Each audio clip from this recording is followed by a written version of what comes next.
5 seconds. We have complete clearance for launch. We are go. 20. 9. Guidance internal. Ignition sequence start. 5, 4, 3, 2, 1, 0. Howdy, neighbors. May the Lord bless you. I figured out a long time ago that it's much easier to control people when we're all watching the same TV shows, listening to the same radio stations, going to the same movies, looking at the same billboards, eating the same food, and speaking the same language.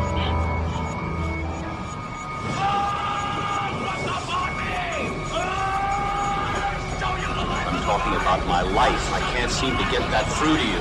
I'm not just talking about one person, I'm talking about everybody. I'm talking about form. I'm talking about content. I'm talking about interrelationships. I'm talking about God, the devil, hell, heaven. Do you understand? Finally! All will obey Santa in this new world order. Oh yeah! You're gonna have to answer to the Coca-Cola company. That sounds like a lot of...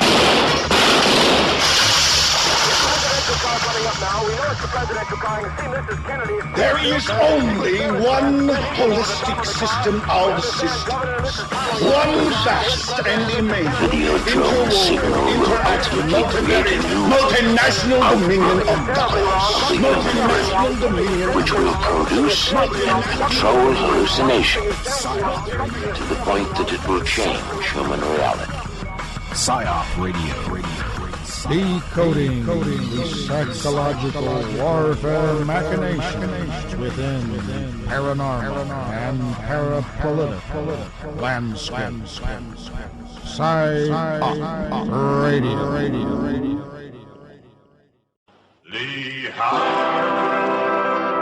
Was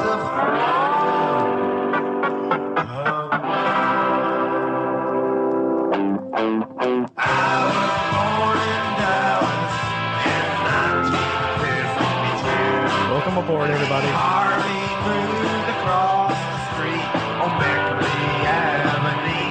Welcome back to PsiOp Radio.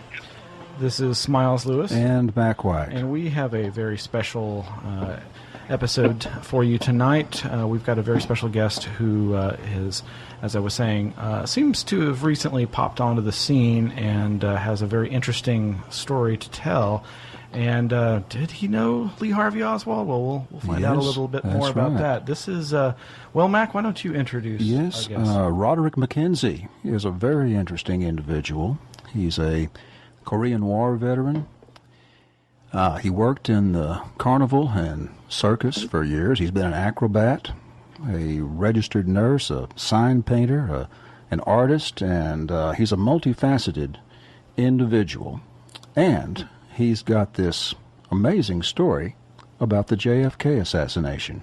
Rod, are you there? Yeah. Welcome to the show. Welcome, Roderick. Okay, great. Glad to be there. Well, Rod, you've got quite a story to tell, and I guess... what's that? That's what people tell me. Yes, it is quite a story. And, I guess the best thing to do is just start at the beginning and tell how you came to know these guys like mob bosses John Roselli and Sam Giancana, and how you ended up in Dallas in 1963. How did that happen? Okay, it goes back to when I got discharged from the Presidio of San Francisco.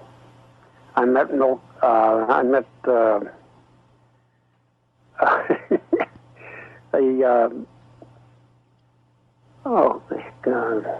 not Wallace, but the Bill Morgan, and William Alexander Morgan. I met him, and he was on a ship that Barney Gould, the newspaper man, had brought down from Seattle to San Francisco. And they gave me a job on it, as I just got discharged, and I'd hung out at this bar in San Francisco. And I got a job with, I noticed that Morgan had a lot of money, and he was doing burglaries, and I got into that business with him. And we got sort of run out of San Francisco because we got some heat, and the mob told us we're working for the mob. And they told us get time to leave. And we just beat the police out of there. Headed down to Los Angeles, San Francisco to Los Angeles, and then Bill Morgan knew people at Goebel's animal farm, and my family had been around, had been in the animal business back in New Hampshire. I was raised at a wild animal farm, not as an animal, as a person. And we met John Roselli at a party at this fellow named Del J. Graham had going. And Del himself was quite a person. He was mob, and he was had an aerial axe, and that was my first taste of flying trapeze business. But we met these people, and Roselli knew the people up in San Francisco that we knew. And so one thing led to another. We started doing burglaries down there around L.A. and out towards Las Vegas. And got heat again, and it was time to go. We started heading to carnivals and so on and so forth all across the southern United States, Texas,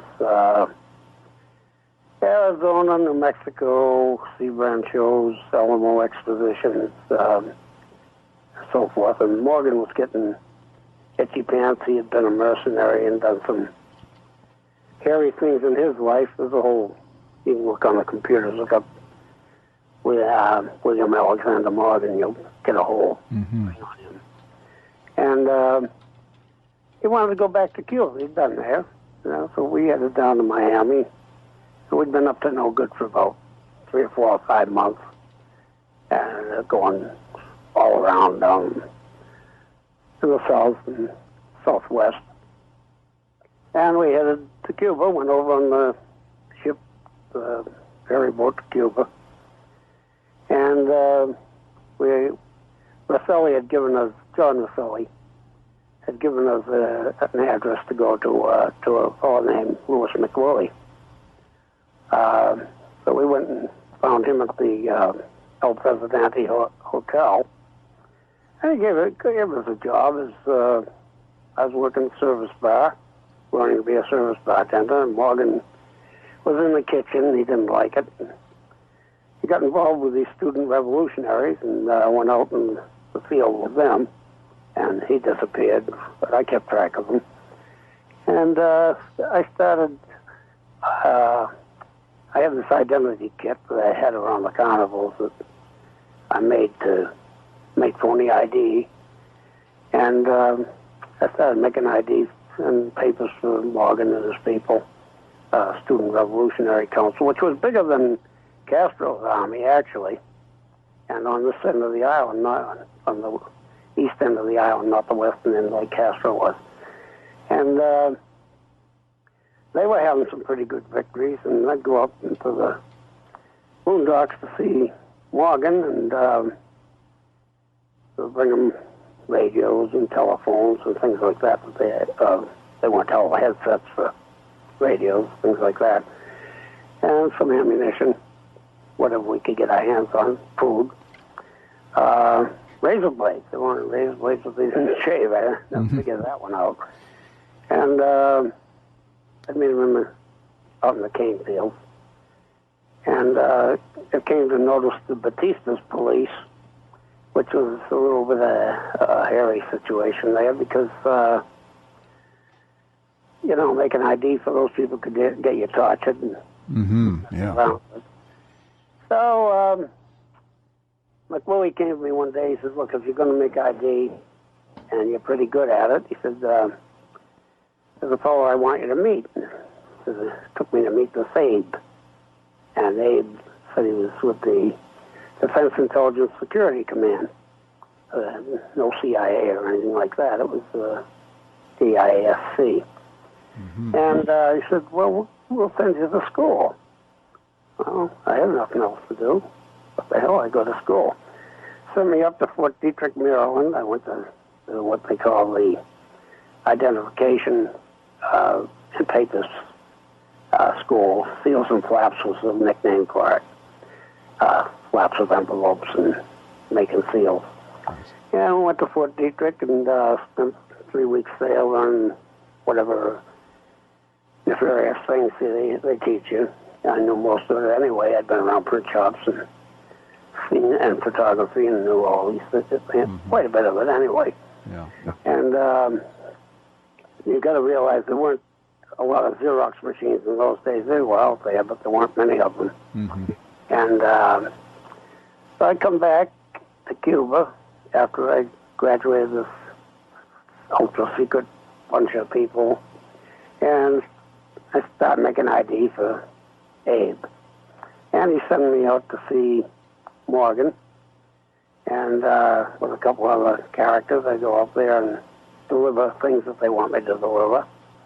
And they said, I come back, and one day, now this is all happening within months, not a lot of time. So we're going to send you up to, you know about carnivals, and we want to put a safe house on the carnival back end. Said, we're going to send you up to Chicago to meet some people, and they'll put you to work. I go up to Chicago, and Sam Giancana, who I had met before, not on a talking basis, but I'd seen him before. And I end up sitting in this old brewery with a guy named Gino LaMarta, who was one of Sam's guys. And they give me a freezer truck, several old vehicles, and a trailer, and we make it into show equipment, grill show, back-end show, a number of concessions, top-rate concessions, brought in some union carpenters and built them to my specification. And, of course, I didn't really know that much about the carnival games and stuff at that time, but I BS'd my way through it. And they were searching for somebody, so they found somebody, and that was me. So I go out with the shows with this safe house on the back end of carnivals, and we just go on like like any concessionaire, lay down our equipment, pay the privilege,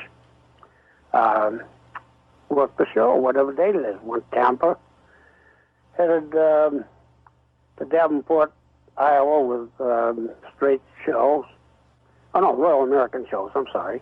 And then Royal American was going into Canada, so the people I contacted every couple of days told me that I couldn't go into Canada right yet. They didn't want to take the equipment into Canada. So I said, well, where should I go? I said, well, where do you want to go in the United States? I said, well, New England, I'm familiar with. I'm from up there. So we went up and laid down our stuff on Continental shows, which is a crooked show. You know, it was at that time. Everything worked in those days. Today you can't lay down anything that will make you any money. unless you own the show. Yeah. And everything's Sunday school today, what we call Sunday school. And we ran this New England, and I hopscotched over to World of Mirth shows, when they decided they'd let me go into Canada. And I went up for the Ottawa Fair, Eastern Exposition there in Ottawa. And then back into Vermont and down to King Reed shows and around New England a little bit over to, it don't matter, a whole bunch of shows. Then we headed out west. I was getting people by now that were being sent to me by this Reverend Bowen and a couple other people, some of the people at that J.M. Wave bunch down in Miami. And we're getting these people, putting them to work on the carnival, teaching them the carnival business. And Gino had become a regular carny by this time. Of course, he was watching over me, too, you know. I'm not supposed to know this, but I was supposed to be the boss, but he really was.